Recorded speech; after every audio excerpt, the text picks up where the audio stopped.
thinking. It's thinking.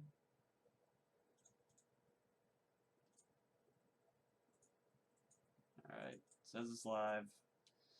We'll see. I hear clicking. I hear crystal clear clicking. That's a good sign. Alright. Yeah. We're good. Everything sounds good? Finally, we have audio that's picking up normally, and I can hear myself really well. So, I don't know if it was quiet on your end or what, but everything... I'm hearing... I'm hearing the live stream. Muted. It is. I don't know how you're hearing it.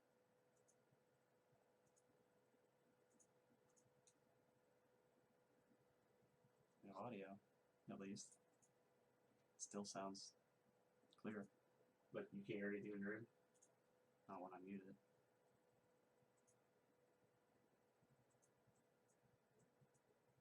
I muted my speakers. Now I see your desktop. Yeah, we don't need this speakers, right? Unless that's what's sending it out. No, I can still hear us. Everything's good. Okay. Well, so as long as you can hear me. I just don't want the recording. All right. Everybody watching the crap show that they're watching right now. We've been having audio issues getting things set up. We just had a pretty cool interview with Gavin G-Mac the Gummy. Yep. What was the name of his game again? Mayarama. Mayarama. It's a kind of a Game Boy RPG, and we're gonna have links to it. And on the YouTube version of this video, we're gonna throw at the end, and also the links to everything later on. We're gonna have links on social media in this game and everything. Yeah, unfortunately, due to technical difficulties, we couldn't stream it. Apparently, Skype for this type of thing is just not going to be good for us. So yeah, so we'll figure something out. Alternatives for interviews, which we'll get to. But you can see on the screen here, for those that are watching, we're going to be talking about the first game here. It's called Inside. We're going to start the recording here in just a minute. So I'm ready to start. All right, 3, 2, 1. So Ryan, you've been telling me about this great game that you've been hyping a lot, and I'm watching gameplay video for right now called Inside. Why don't you tell me a little bit about it? Oh yeah, it's a project that was in the works for I think like 6 years or something. It was the Playdead, the studio that made Limbo, and if you're, it looks very much like Limbo in colors. It's also in 3D as opposed to Limbo's 2D, and it was it definitely had a lot of love put into it. This game was awesome. I was on the fence about getting it because it was $20 when it came out, new. Which, I mean, you compare it to a AAA title, that's nothing, $20. Yeah. But that's all I had on my Steam card for my birthday, so I was like, do I want to get one game? Do I want to get 2 games? So I ended up buying it, and it was awesome. I'm so glad I did. The game, just to give you an idea, it was so good that I played it twice. Like complete run through the game. Twice, yeah. Nice. It's only about 2 hours, but it's more of like a theatrical experience. The game is more of an experience than like gamey. It definitely has gamey aspects to it. It's a puzzle platformer, but it's more engrossing. It like pulls you into it, kind of like Amnesia or games like that, where you're supposed to be like in the surroundings. You kind of get sucked in. Like Firewatch or something. Yeah. Yeah. The graphics are amazing. For those watching on the Facebook stream or later on YouTube, it's playing in the background. This is what you see on the screen. That way is the gameplay. This is straight gameplay video. For those that are listening on the podcast, to give you an idea of the aesthetics, it's really smooth colors on a lot of things, and some of the effects and whatnot are like very realistic. So you may not be able to see it now because I'm not looking at it, but there are like fire effects that look like legit fire. Like 100% like fire. Yeah. It's surprising, like how they've even done it. It's very much the Limbo mood. Mm-hmm. So like I get the same ambience. Ambiance, if you're that guy. The game definitely has the same vibe. It's creepy with lighting and the simplicity, but it's pretty awesome. It's Limbo cranked up to 11, honestly. That guy just fell through like 2 flights of stairs and died, and kind of the ragdoll effect is still there. Yeah.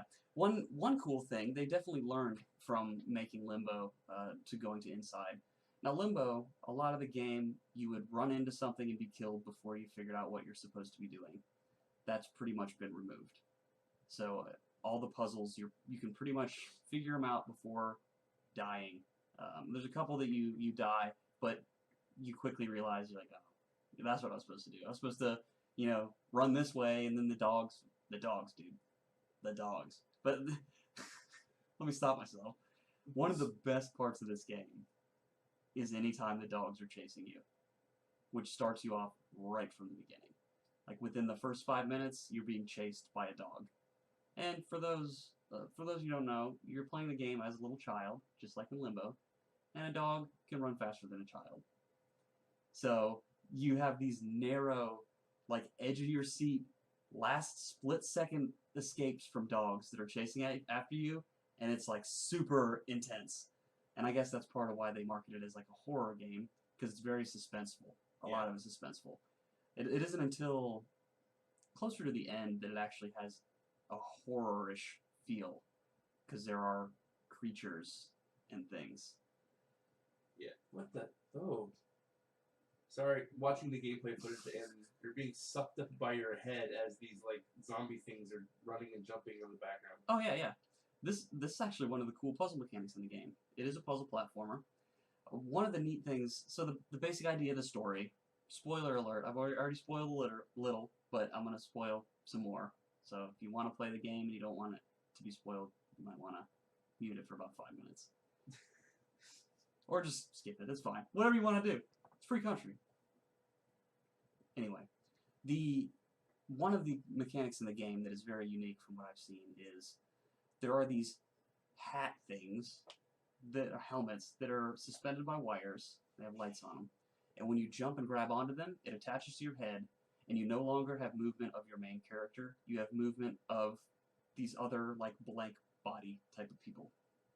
So if you move to the right, instead of you moving to the right, it'll show the kid, like, walking in the air, like he's trying to run, and the guys in the background will all move one direction. And every one of the guys that's on the screen will move the way that you're moving. If you go to grab something, they'll grab something and pull it. So you indirectly control multiple characters at a time. That's crazy. Yeah, and that mechanic is used a couple different times, and it's always unique. There's one time where you're moving one guy, and if you move him far enough and like hit the right combination of buttons, another guy pops out of a box. Now you're moving both of those. You use one of the guys to get himself into another one of the helmets, and he's moving the other guy. So you have to let go of yourself so he can move the other guy, and then you need to drop the other guy so you can move him with your head again. It's nuts. It's totally nuts. And eventually in the game, you get one of those helmets on, and it breaks off of the wire, but it still works. So now you're not constrained to one screen. You can actually move tons of places while you control all the people, and they can help like lift you up to other places. It's a really cool mechanic. That is pretty cool. But it seems to me this is one of the types of games that you kind of figure out what you make your own guess at what you think the game is about. The roundabout story, from what I gather, you're a child that's in the woods exploring, I guess, by the look of it. He gets into some things that he shouldn't. There's some people in trucks and vans and stuff that are, if you go on their path, they'll kill you, they'll shoot you, or stick the dogs on you, and the dog like does this neck snap animation that's pretty brutal. Those dogs are bad. Oh yeah, and so you're finding your way to this large building, and you want to get inside. Ooh, maybe that's why it's called Inside. But just before you get in the building, you see these blank humans, and they're all kind of, they look like zombies almost, the way that they're walking, just kind of trudging along. And you see that they're all like robots, they're all moving the same, and that they can be controlled by certain things. And when you're inside the building, you're not supposed to be there either, so people are trying to stop you. And ultimately, you're trying to figure out like why these people are the way that they are, from what I gather. Why they're blanks? Yeah. I mean, why is anything going on? So eventually you get inside and you see that they're being bred through these like reverse ocean type of breeding tanks, kind of like in the Matrix where they have people in like tanks, but this has wires that go into the ceiling, and water is reverse gravity. So think of taking a pool and then flipping it over and putting it at the top of a building. And if you were able to jump into the water, you could swim in that water. Gotcha. And there's a few different parts of the game where you can actually do that, where the physics are like reversed like that. So they're created in this water, and there's one of them at the end. The end is the coolest. Spoilers, yes, continuing spoilers. The end, you get into a tank, and you see people looking into this tank before you even get to it, and you can't see in it. You can walk up to it, but you can't see what's actually in it. And people are coming from everywhere to look in this tank. So like, what's in the box? Like 7. What's in the box? Yeah. What's in the box? Eventually you make it into the tank, and it like sucks you in and throws you in really quickly, and you fly past what was in the tank, and all your clothes get ripped off, but there's no like nailings or anything. It's not what's the word? It's not like gross. Yeah, it's not like out of line.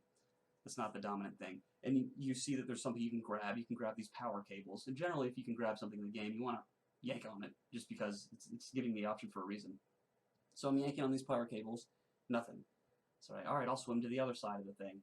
And I start swimming, and there is a creation that's like a bunch of these people in a ball. Like a huge ball with arms and legs and heads coming off of it. And think of like the size of a ball of 20 people. Oh, jeez. And it's all this like amorphous blob.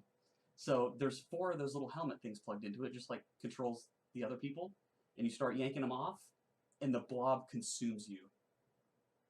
But you have control over these beings. So for the rest of the game, you control this blob.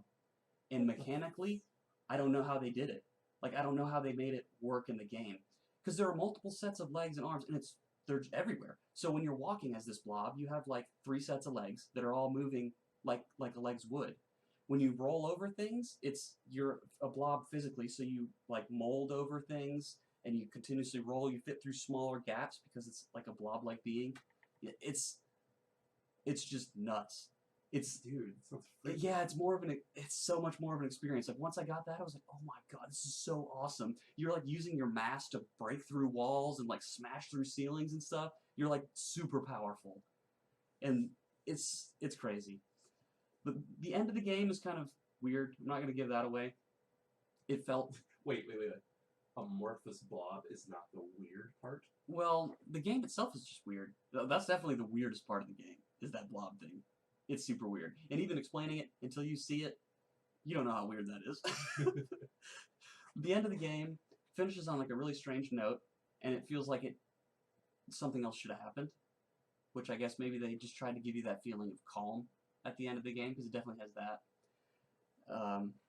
But there's a second ending, quote unquote, as well, that's actually earlier in the game. So as you're playing, you can play from beginning to end linear, the way that it seems it's intended. But as you're progressing, there are yellow cables that you can see run into different places of the environment. And if you can find a way to get to where those cables are, there's these balls that look kind of like landmines, and they have this part that you can pull out and it deactivates I it. just saw that in the gameplay video. Yeah, and I tried to catch as many of those as I could, and that's why I played a second time. I went back and I had to look online for some of it because it was ridiculous. Cheater. It don't matter. One of them is just, I don't know how anybody could ever figure it out, like to see the final ending. But I found, 11 of the 13 on my own. So I tried. But you get to a room that has one of these that's just massive for like the secret ending, and you have to find all the other ones first, and it shows you like a billboard that has lights, and there's like 1 through 13, and there's some numbers missing, and all the ones are lit up that you've already gotten. After they're all lit up, you can go inside of the big one, and you pull something in that, and it shuts it off. But that's not the ending. Like, you can continue playing the game as normal there if you want. So I'm trying to figure out, like, what is the ending? When you pull that one off, one light remains on that board, light number 2.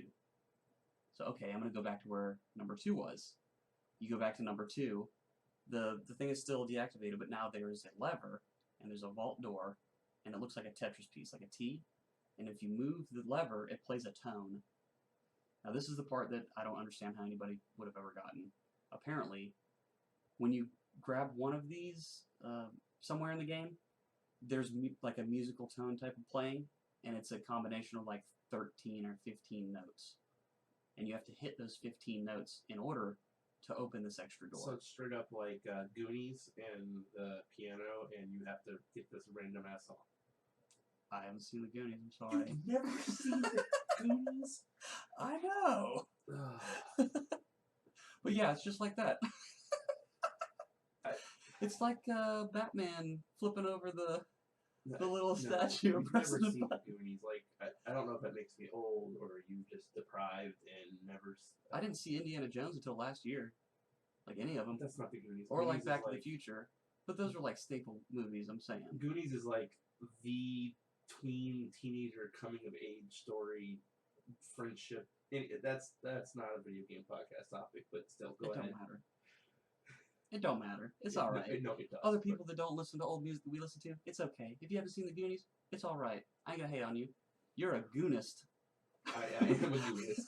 It's like one of the best movies ever. But anyway, after you do the little tone thing, it takes you to the secondary secret ending, which I don't want to give that away either if you want to play the game, because that's better than the real ending, in my opinion. But again, kind of lackluster. Yes. It's like the briefcase in Pulp Fiction. You don't know what it is. The idea is just to get people talking about what they think it might be and what they think the purpose of it is. Definitely an awesome experience, though, for the game. $20, I would say, is worth it if you're more in it for the comparing it to like a theatrical experience. I would pay $20 for a movie that I liked, and this was absolutely a movie that I really liked, if you think of it that way. And I played through it twice. You see about 2 hours each. It's about 2 hours, yeah. Gotcha.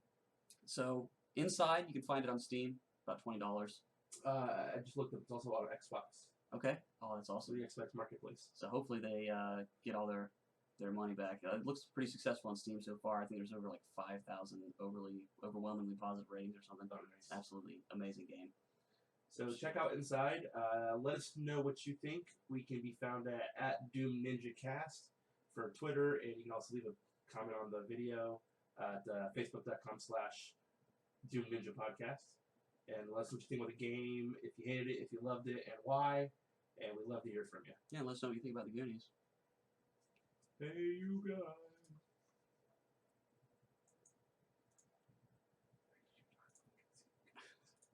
There's plenty of stuff that people haven't seen. We're not like really shaming you for it, but it's like Yeah, it's like what? There's pop culture, tons of stuff. inside. Oh, this one has a sexy name. Inside Ryan. No. Alright, so those watching on the live stream, we are going to be switching to another segment. This one is for me. It is a game I actually enjoy.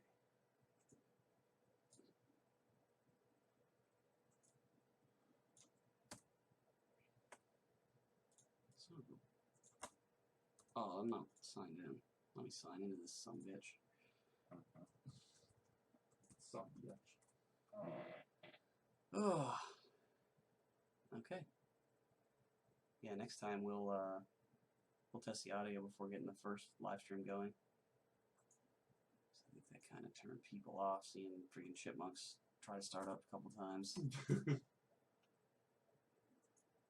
I'm almost positive it's my camera. Mine did that when I live streamed too. So dumb. So dumb. So dumb. Alright, so that's done. So we're going to talk about, hold my website here, the Beat Buddy Tale of the Guardian. Hey, I can look at it too. Neat.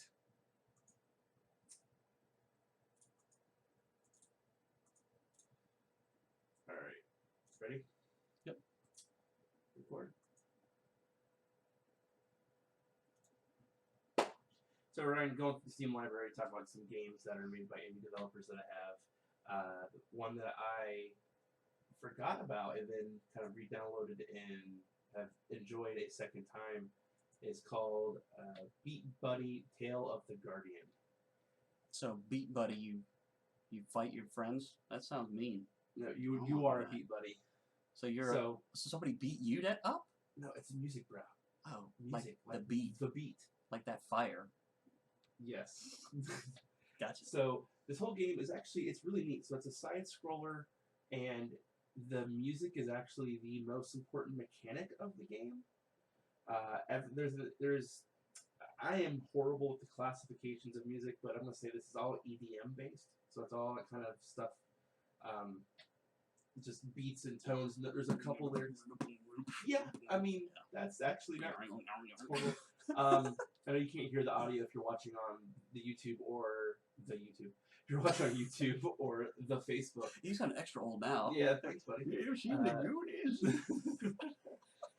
there's a beat the whole time, and a lot of the mechanics of the game depend on the beat. So sometimes moves you do have to be done with the beat. And the entire purpose of the game is basically there's levels, 5 worlds with 5 chapters, and you're just trying to get through and reunite with your family. And there's so you hear different things, and it's different sound notes. Like they have certain things that are just the bass note, and then they have like hi-hat crabs, which it's the but every time the hi-hat hits, their spikes are coming out of the crab. So you have to time going through the crabs with. So I'm gonna guess that most people that I listen to that have that rap music playing really loud have hi-hat crabs in their car. That's just my guess. Yes, that's wow. What did you do? The video stopped. Well, it don't matter. We're still doing the audio. Yeah, so that's the important part. Sorry, it freaked me out. But it's really cool. So it's made by an independent studio. I'm gonna say this wrong, but it's called Threx. So take freaks and add th to it with no f. So Threx. So they're actually a German indie studio, and they've made some other games. This is made in Unity. I know we're trying to talk about all the different ways this is made. It's made in Unity 3D, though it's a 2D game. One of my favorite aspects is I normally am not a fan of this, but this kind of hand-painted, the graphics is really smooth. Gotcha. Like I was really surprised, especially with literally you have to go with the beat of something. All the movement, all the gameplay is super smooth, super reactive. And you can play with a controller or keyboard as per usual with I think every Steam game. That's why they sell a Steam controller now. The controller plays a little easier, but I thoroughly enjoy this game, and I think you as a music guy would really love this game. It's kind of a lot of eclectic electronic music, and the music really matters. Like the pace and tempo at which you have to go through the level is based on the music itself. Mm-hmm. So I'd be interested in just hearing what type of music they decided to use in it. If you actually go to Steam and check out their community videos, the gameplay video, the trailer, if you will, actually has tracks from the game in it. I really think it's $10 on Steam. And I really think it would be something you would really dig.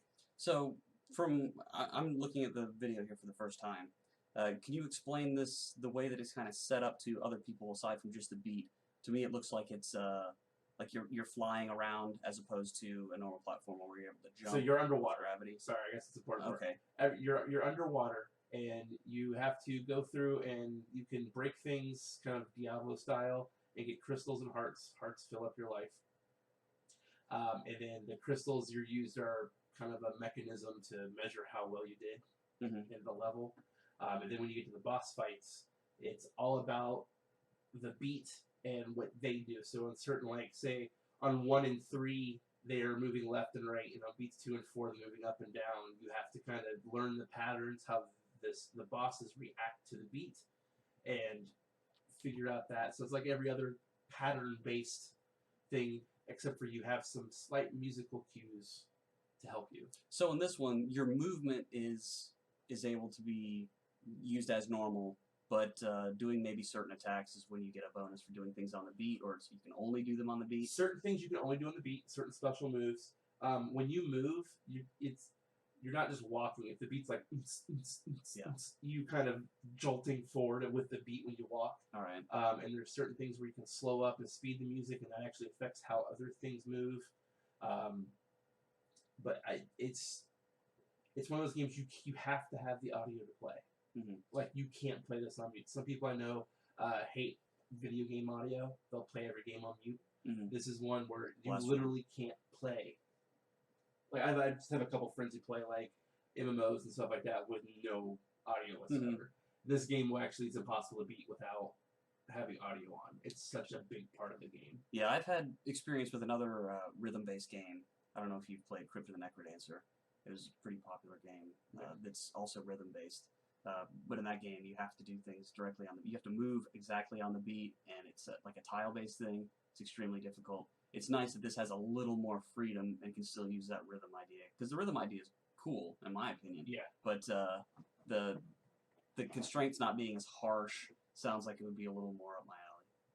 Yeah, I think you would. It's easy purchase at $10. I would highly recommend it. It's out on a lot of things actually. So Xbox One, Wii U, it's available for. It's on Steam and Android and iOS. All right. So it's available a lot of platforms. You can check out BeatBuddy.com. Search it on Steam. You can also hit these guys up on Twitter. So it's at BeatBuddyGame. I highly recommend the game. Like I know I've said it 10 times in this podcast, but I didn't think, because I'm not even a fan of that music, but it adds such a cool gameplay effect that I was really surprised. And usually we're trying to talk about games that we like anyway. I mean, I'm sure there will come a time where there are games that we play that just don't hit the nail on the head. No Man's Sky. Like the Snakes on a Plane of games. Snakes on a Plane. Don't even do Snakes on a Plane. My experience going to see Snakes on a Plane was awful. First off, I sit in the back of somebody's car, never been in their car before. Mini Cooper, had to sit Indian style. That's the start of it. We go in to see it. I think Snakes on a Plane. There's no way this is going to take itself seriously. It's going to be a comedy. Have you seen Snakes on a Plane? No, because it's called Snakes on a Plane. It tried to take itself seriously. It had a couple like one-liner jokes in there, but the general gist of the movie is they're trying to take it seriously. And it's the only movie that after I went to the theater, I was like, I wish I had my money back. Like actually, I've had quite a few of those, but yeah. Usually I just deal with it. It's okay. It's tolerable. But that was awful. And maybe I just had too good expectations or something. But it's dumb. I mean, it is Samuel L. Jackson, but it's called Snakes on a Plane, so. It should have just been a comedy. It should have just been a comedy, or just went straight to TV. So that it's made fun of itself? Yeah. Right. Well, check that game out. Let us know what you think. Ryan, if you if it goes on Steam sale, you should definitely check it out. Again, it's at Doom Ninja Cast, or on Facebook. It's facebook.com/Doom Ninja Podcast. Just kind of keep in mind the Twitter, there's no pod because of the length of Twitter names. One friggin' letter. Ugh. All right, so let us know what you think, and we'll talk about more games later. That's called Beat Buddy. Beat Buddy. All right, we'll do a quick studio update, and we'll wrap it up. This one will probably be 50 minutes. 50? In the end. Oh, the whole episode. I'm talking about your studio edit. No, 14 minutes, 10 minutes, 14 minutes. Got real edit. 50. Dude, you figure out about the hosting yet? Or what are we going to do? Are we going to switch over to the $15 one, or what? We might. I looked into it, and there's just some things. There's some benefits, cost. However, the tracking is not nearly as good, which I'm trying to think. Short term, that option might be better. Long term, SoundCloud might be better. So, do you want? We can put, $8 a piece into it and just split the costs. We could probably work something out. Like for now, the 7's going to get us through 3 more episodes, I think, before we really have to make a decision. All right. Well, if it comes down to it, I'll split the cost with you. Okay. I mean, I'm not employed now, but $10 is not that big of a deal. I can find $10 somewhere. You're the inside business of running a podcast, because storage sucks. Yeah. The cost of storage is like the #1 thing for any podcast. There's a Kevin Smith's podcast about those two. He says it all the time, and I thought it was kind of just something they said, and then now in podcasts, it's real. All right. So we'll do one more segment on Facebook Live. Again, thanks for watching, guys. We really appreciate all the support you guys give. We'll do one more segment there, then we'll do some of the housekeeping stuff that is boring to listen to. Let me get another recording started in just a second here. Close out some of the other ones.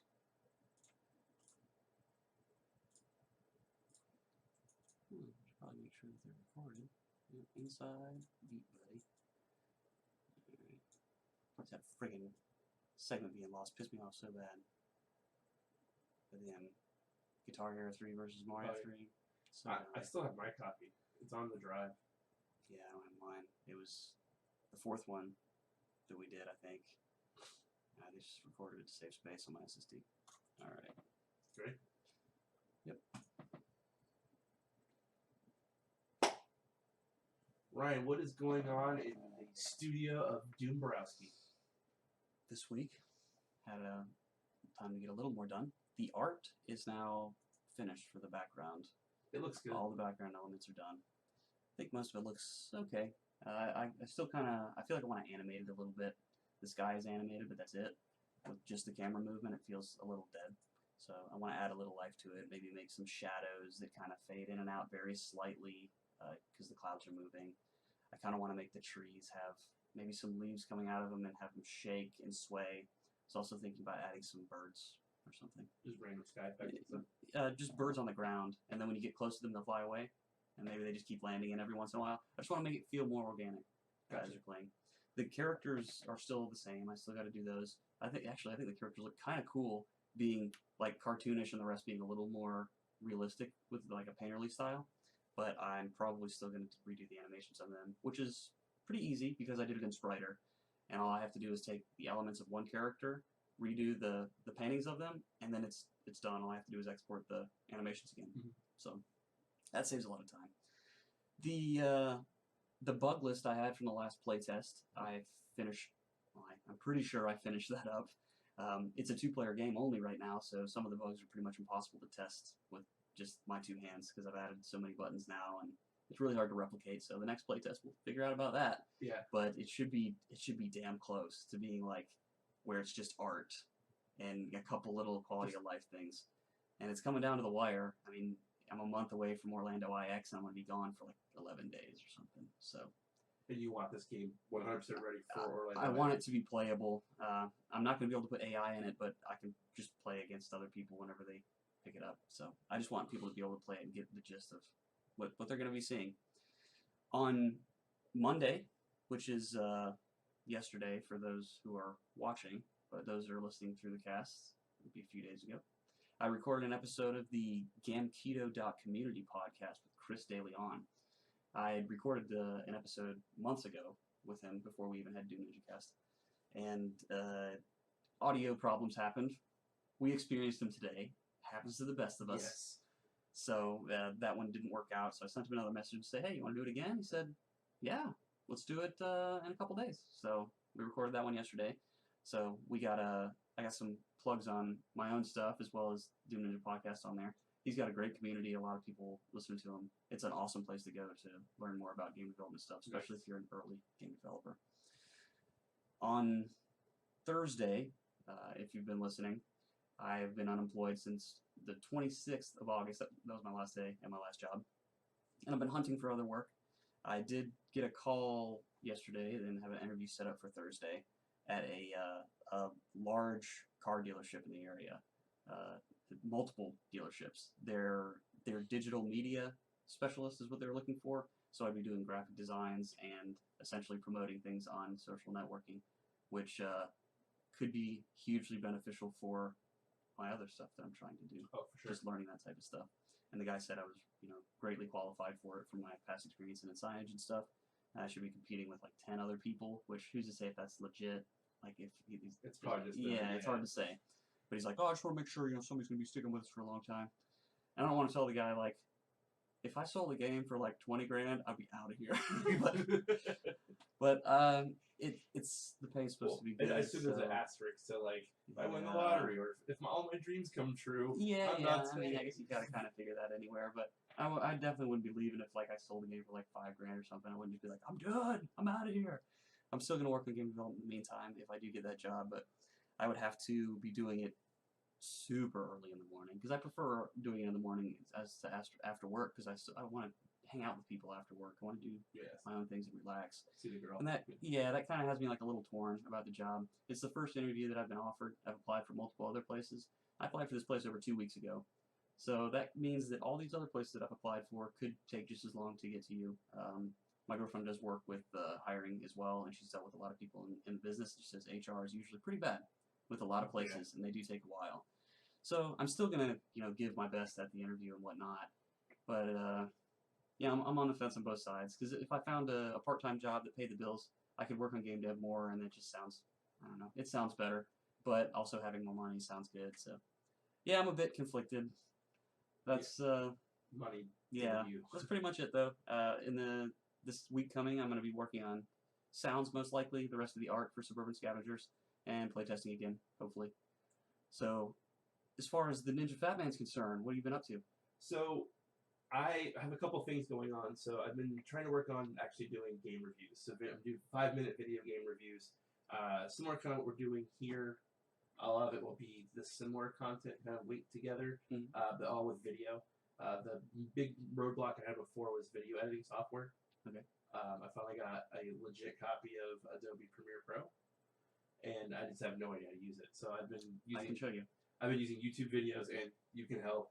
So working that out, because my previous YouTube channel used to have everything was in one take, and if I messed up, I'd have to redo the whole thing, or it was something that like Microsoft Movie Maker would have had to be able to handle, which is it's pretty much so garbage. Constrained. Also, one of the things I want to do for YouTube is something where a lot of people have access to. So if you're an Xbox Live member, you get what's called Games for Gold. So they give you like between 3 and 6 games a month for free. And some of them are AAA titles from like 3-4 years ago. So like an older Call of Duty, for example. But a lot of them are kind of indie games, or this is the or if there's some kind of space between AAA and indie. It's like they're a studio. This is their job, but they're not EA. They're not Microsoft. They're not. Yeah. I mean, it would still be considered indie. I think the size of it usually kind of makes it indie a lot of the time. So it's a bunch of those games, but a lot of times people look at you literally go to Games for Gold, and they have to live or die by the potential cover art.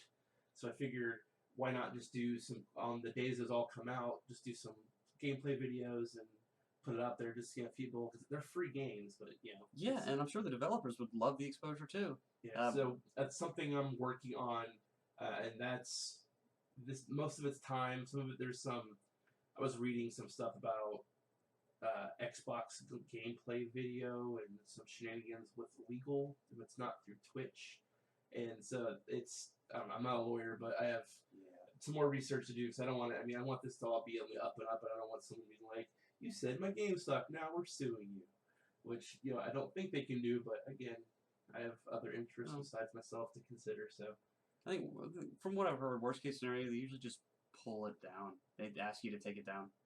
I don't think they can like retroactively take money back or anything like that. Like, one more make like anything the off of it. studio being like, "This is bad. You've tarnished our image." If it comes down to that, then we could probably just pull it down. I think it's usually like a cease and desist type of thing. So then you have your own little No Mario Sky. Yeah, I just like I said, I'm married with a kid, so I probably being overly paranoid, and I'm an idiot. People out there going, "What? There's nothing like that, or the news wouldn't exist." But I have to be kind of overly paranoid. But yeah, that's pretty much it for me. So you mentioned Orlando IX a couple times. Let's give our listeners the details and what goes on there. They may want to go. Yeah, for those interested, I didn't go to it last year, which was the first year. Apparently they sold out. But Orlando IX, from what I gather, is a technology and games conference. So it's going to have tons of VR, new wearable tech, the new phones and whatnot, I'm sure, are going to be there. And then they have a bunch of room for independent developers. That's what I have is an indie booth. There's going to be, I believe, AAA there as well. There's big booths, like $20,000 booths. So if somebody's got some money, is going to be going into that. Yeah. So I'm going to guess like League of Legends or Riot Games or whatever will probably have a booth and stuff like that. I love it. Right. I had a big seems right. But I got a little 8x8 booth. I want to be putting up my little banner and hoping people want to play my game. And mainly, I'm going just to meet like other developers and other people that might be interested in doing like what you do, getting footage of games and maybe give them early copies, help me test it out, just to get some exposure. Yeah. It was cheap enough with the early access, and I get a few people get to go. You get to go. Yes, Sandra, my lady, gets to go. So I'll be my extroverted salesman self. It's so crazy. It's cheaper to go as a developer and bring your friends if you're a solo developer than to buy tickets. Like after one person is going with me, it's cheaper than getting tickets. Oh, geez. With that early access. So that's October, I want to say the weekend of the 15th and 16th. Is that a Saturday and Sunday? Whatever is closest to that, that's the weekend that it's going to be. I believe it's the 15th and 16th. Yep, 15th and 16th. And I'll have to get the details on exactly where it's located. But if you search Orlando IX, you'll find it. You'll find the details. And if you end up going, look up our booth. We'll both be there. Me as a person, we would probably like flip out if someone's like, "I heard you on your podcast." That would be so awesome. That would be the coolest And feeling in the world. Look for the logo. The Dragonfly logo is going to be 4 feet wide behind me. It's going to say Doombrowski really big. I'm not going to have fancy shirts by then, but you'll know me when you see me. Yeah. All right. So thanks for listening, guys, and let us know if you're going to come to IX. If you have any feedback for us about stuff we have going on, just let us know. Yeah, there was 10 minutes there too. Right as I expected. Updates. So, updates. F7. So we just need to do intro and done. I believe we still have the same outro. Yeah, that hasn't we're gonna do the podcast shout out. I'm just gonna do Gamketo since I talked about him anyway. Yeah. And then we'll do the intro. What do you want to have as the little bonus for the intro? No Goonies. Something about the Goonies. Goonists. It would be like it wouldn't make sense for you to say it because you've never seen it. Because the best thing would be a podcast of all things gaming, from streaming development, new games, and old AAA to indie games. That hey you guys, because it's like the most famous line from the movie. Or Truffle Shuffles. I've heard of Truffle Or Shuffles. the Truffle Shuffle. Yeah, perfect. And Truffle Shuffles. The Truffle Shuffle. Or alright, so this part we're usually in the Facebook Live post because we end up doing multiple takes and watching us screw up, while potentially hilarious. Dude, let him watch it. Oh, Let him in on it. I feel dumb every time. Oh, come on. Well, like last time, it took us like 7 or 8 takes to get the. They get to experience it with us because there's chuckles. There's chuckles in there galore. All right, well, we'll go with it. We'll keep everybody on the stream. Thank you, Daddy. Okay, calling me daddy's just weird. Yeah, I didn't get all serious with it. Did you see the Davio Falavio Pokemon video? No. Dude, you gotta see it. I'll check it out later. Yeah, you probably don't want to play that on the stream. So we do intro and then podcast shout out? Yeah, it doesn't matter the order that we do it. So this one's gonna be the Truffle Shuffle. No, I'm gonna say it like a little different because I haven't watched the Goonies. Like in Shuffling with Truffles or something. Okay, that's fine. Wherever you want to go, run with it. Alright, ready to begin? Let me get the thing pulled up. Alright.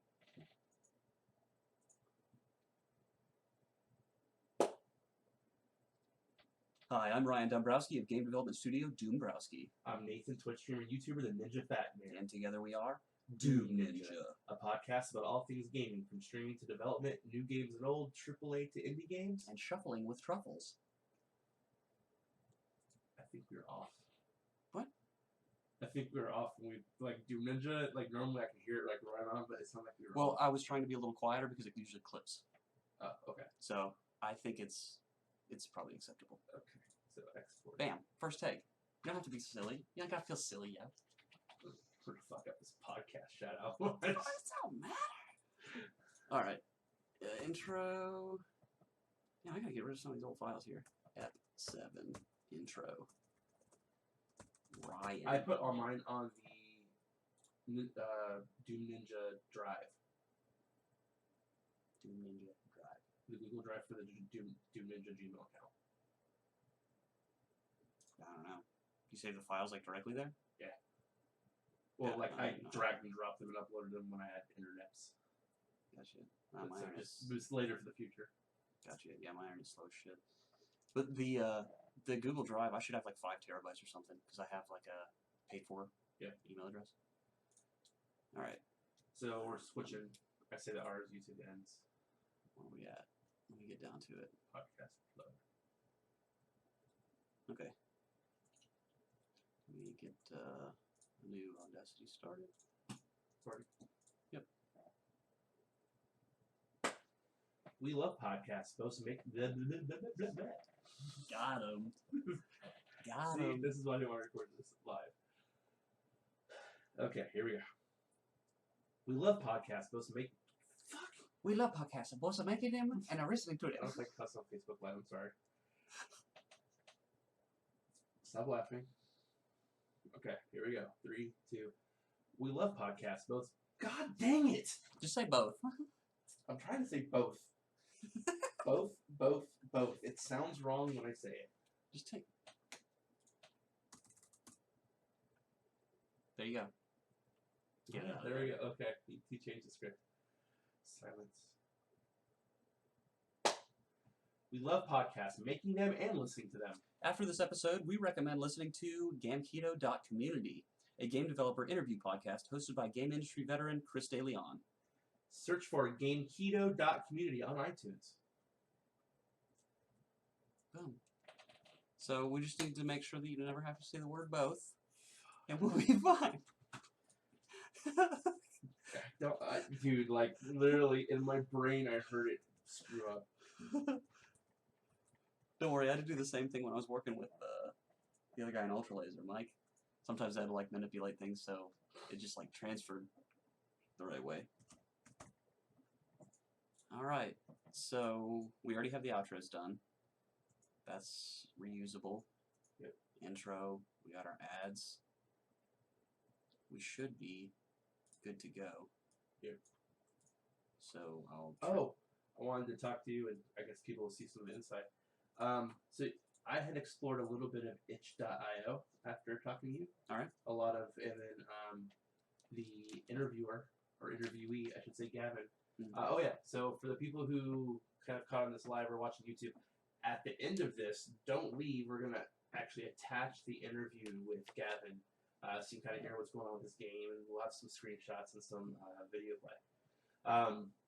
So we were talking about itch.io, and it's kind of like a Steam for indie games, is that right?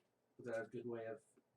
Yeah, a lot of people giving away things for free, just putting up, like, works in progress. So that'd be cool if we, like, pick a game from there, a free game every week, and play it and make that one of our recurring segments. Do like a little micro segment. We could do something like that, or every other week something. Or, yeah, just occasionally drop it in there. because we cool never with that. playing the same games, it seems, and I want to get to where we both play games instead of getting lucky and being like, oh yeah, we both played that one. Yeah, it'd be like our project game of the week. So that would give us a good opportunity to reach out to developers, because you can directly contact the developer on itch.io. The people that are hosting it are the people that made it. So we'll just pick one randomly by like rating or picture or something like that, something silly, find a free one, and say, hey, we're recording a podcast. Would you mind if we used gameplay footage and talked about your game on the cast? Give us any plug shout-out information that you might want us to hand out. And then Or if you want to come on the podcast. Maybe. We'll have to figure out the technical part of that. Yeah, we have to figure it out first. Because, that's annoying. Yeah, we'll have to try another one in the near future and see if we can get it set up beforehand. I think we missed out on a lot of possible Facebook viewers because we started it 3 times. Yeah. But, sorry, guys. Yeah. I do technical difficulties. Yeah, it's probably my stupid webcam making it sound like chipmunks because it used to do that for me. Yeah, what the? That's so weird. This is what it sounded And like. it did it to everything. Like, it wasn't just the audio out of that, it was all of the audio. I don't know if it's my computer not appreciating having It's all the USB slots on it filled with things. It's something to do with this damn webcam, I'm telling you. It did when I used to live stream like years ago, and it did the exact same thing. I had to unplug it, plug it back in, and it would stop. It's just really weird. Yeah. Cool. All right. Well, everyone on Facebook Live, we really appreciate you joining us and watching. This will be up on YouTube, and if you're watching this on YouTube, we're going to link the interview with Gavin right now in 3, 2, 1. Well, we can. Well, no, I guess you don't want to sit here. I was gonna say if you want to connect it to the Facebook one, I could ship you over the file that has the audio. Yeah, and we could just play it, or it doesn't matter. I'll still need that file, but we can just put it in with like footage. All right, yeah, we'll just have it in the future. And people that are listening to the podcast, this is made to be listened to anyway, more than viewed, because we're not doing anything fancy here. Yeah, we are. We're doing maybe crazy fancy. Maybe stuff. in the future. I really need to get on a layout. I think it would be cool to have a good overlay that might help with our alignment of things too. Make it look a little more professional. Actually looks pretty all right, just with things kind of distributed as they are. But I do have a little extra time, so maybe I'll take a screenshot of what we're working with now and move things around. Well, we went through it together the day before we started doing this. Yeah, I remember helping each kind of move things around. So everyone, thanks for being part of what we do, and thanks for all your support. Cool. All right, I'm going to go ahead and start the recording, and we will start off as normal. All right, so Ryan, we have an interview guest on the line with us, so if you want to take it away and introduce and all the fun stuff. Yeah, first guest ever. First off, let everybody know your name and what you do. I'm Gavin. My internet alias is GMac the Gummy on Twitter and pretty much everything else. I make games and a bunch of other stuff, but mostly games. So where'd you come up with GMac the Gummy? GMac the Gummy was a combination of two things from when I was a kid, which GMac was my family's nickname for me that I just ended up using because I couldn't think of anything else for my internet name. And then Gummy was a word that I came up with because my mom wouldn't let me say stupid, so I would call people gummies. So you were one of the original OG Macs probably in the early days. Probably, yeah. Nice. So how long have you been doing game development? I want to say since like 2008. I want to say like 8 years now. Gotcha. Now, when you first started, were you just kind of tinkering in it, or were you getting straight into actually making complete games? When I first started, I was a starry-eyed little idiot who wanted to make Pokemon games. So I was like, oh, I'll just use RPG Maker and this engine that has everything done for me and steal a bunch of assets. Yeah, I actually had a similar opening in my game-making career, RPG Maker and using dirty language in the text. But yeah, it was pretty awful when I made it. Oh yeah, don't get me wrong, that crap was horrible. So, what tools do you prefer to use now for your development? So here's the thing. Right now I'm learning Unity and Unreal. Mm-hmm. I want to learn and just use Unreal permanently, but because I've been using it for so long, I'm most comfortable with GameMaker 8 specifically. Gotcha. So I've just been using that. Yeah, I'm a fan of GameMaker as well. I recently started the foray into Unity, which is pretty impressive so far. But so you're basically just using GameMaker because you're more familiar with it right now, but you're going to move to something bigger. Yeah, more or less. Mm-hmm. Do you do development full-time or part-time? Part-time, mostly because of money. Mm-hmm. We all have a dire need to eat and pay rent. Yeah. Yep, that is true. Mostly that's just the reasoning behind it. I wish I could do it full-time, though. Yeah, don't we all? Do you have just a normal part-time, full-time job? Are you a student or? Yeah, right now I'm right at the college in downtown, and I'm doing that, and then I'm working a part-time job as a cashier, trying to make everything work. The school that you're going for, is that anything game-related? Yeah, I'm doing right now I'm going for a degree in gaming simulation, specifically in 3D systems. Nice. Yeah, I heard you can get a lot of good opportunity just for being there with people that are kind of doing the same type of things. Yeah, that's what I'm trying to do. It's going pretty well so far. So if you were to say roundabout, how many hours a week do you actually get to work on game dev? Oh man, roundabout? I work on it a lot. Let's see. I'd probably say about like 16 to 17 hours a week. Gotcha. So you're pretty much between the jobs working full-time and then some. Yeah, more or less. That's like all my time goes to it. So do you normally work on game stuff in the mornings or in the evenings or? Super late at night. Gotcha. Complete night owl. So what's the main game that you're working on now? My main game is called Mayarama. It's a Game Boy style RPG where you play as a 10-year-old girl who's supposed to save her country from an invading demon force. Okay. And yeah, it's just a standard RPG, but I'm trying to make it fun. Gotcha. So why did you choose to go this route? Was it the inspiration with the Pokemon and whatnot?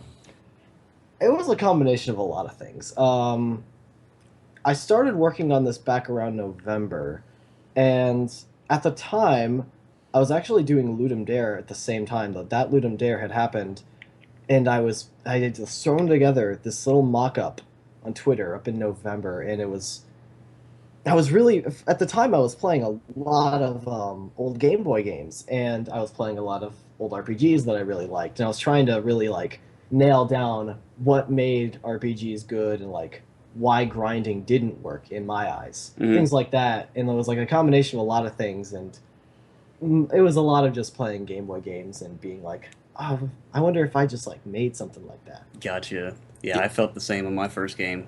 I'm glad you said something about the grindy aspect. I don't know if it's my old age or whatnot, but the grindy aspect is such a turn off now. Like I just want to go through story and have fun and enjoy the experience and not have to feel like I'm doing one task 57 times with a different color of paper. Oh yeah, don't get me wrong, that was like the first thing I wanted to fix in this game because all my favorite RPGs have zero grinding in them, like Chrono Trigger, which is my favorite game of all time. Nice. So the way I I'm trying to fix that is in this game, I'm making it so there's no leveling system, there's no experience. All of your progress is built through items you have in your equipment and your techs, which are like magic spells. Gotcha. So, where would you say you are in the development timeline for Mayarama right now? I'd say about 40%. Okay. So, you expect to be another year or so?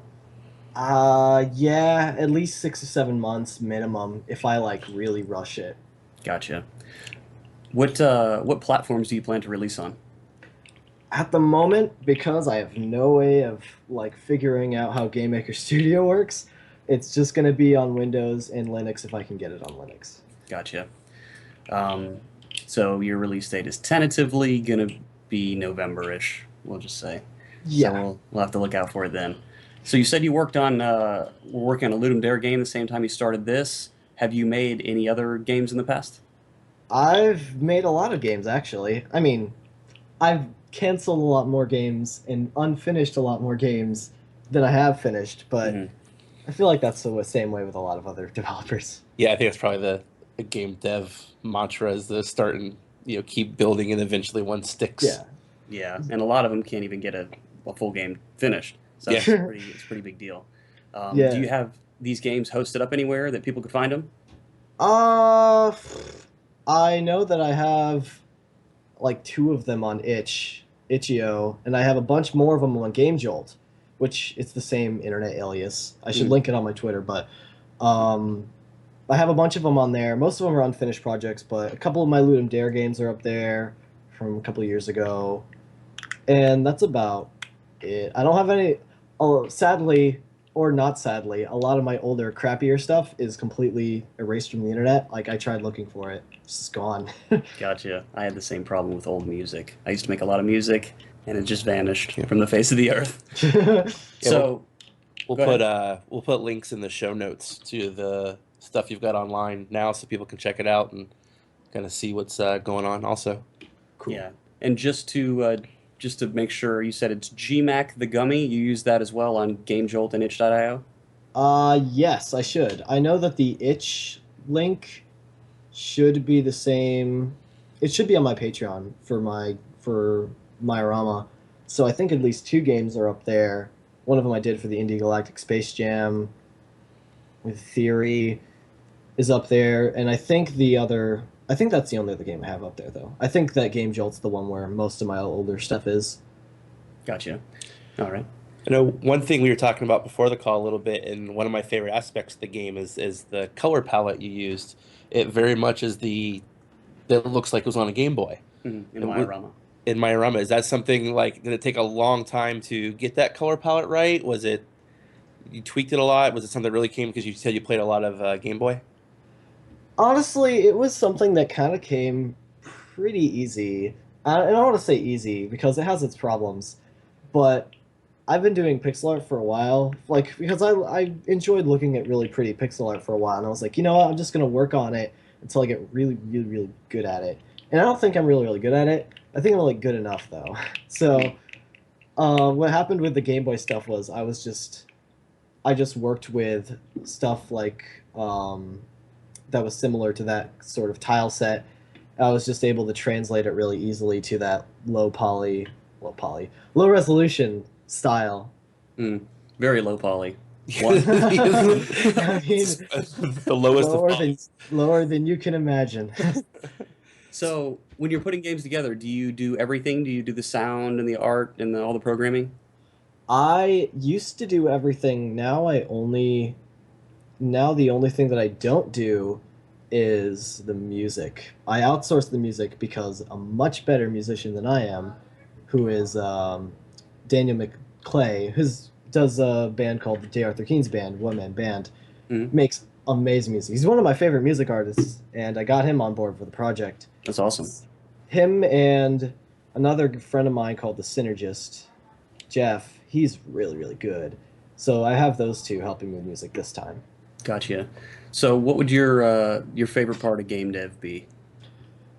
My favorite part is probably going to be thinking of the design itself. I always love thinking of cool ideas and how they're actually going to all work with everything else, like how the gameplay styles and the mechanics of battle systems, item management, all that stuff. How is that going to mesh with the graphics, sound, story, writing, all of that? I love having the overall design of it set in place, and that's always the most fun and interesting part of the project to me. Yeah, and it makes sense because you said you like a lot of the RPGs, and it has a lot of that type of management. It's very similar. Yeah. So, do you have any advice for new developers based on your experience? Because you said you've worked on games for a long time. What are some key things that you would tell people that are just getting into game development? Like if you could go back to 8 years ago and tell your 8 yourself younger, 3 pieces of information, what would they be?